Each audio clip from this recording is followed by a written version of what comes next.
Here's a question from Roberta. My 15-year-old daughter wants to go on a camping trip, and it's a class trip where there will be both boys and girls. There'll be 3 teachers on the trip and about 20 kids. This is not within my comfort zone to let her go on a sleepaway when there are teenage boys around. Am I being overly concerned? No, Roberta, you're not being overly concerned. In fact, you would be naive to think that, everything was just totally fine on a sleepaway with a 15-year-old girls and boys together.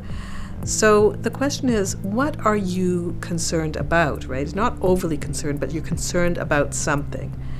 Today, 15-year-old kids are going to be together, boys and girls, in lots of different situations, not just camping trips. They go to parties, they hang out at school, they meet in all kinds of places. In the local park, they can be anywhere. Is there something you want your daughter to know?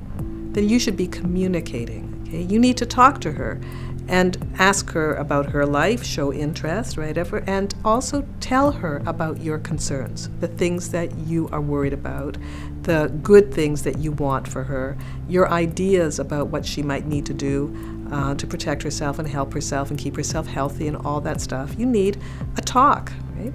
So that's where this begins, really. It's not about the sleepaway. A sleepaway is a provocative situation, but I don't know if you want your daughter to be the only one in the class who's not going to go.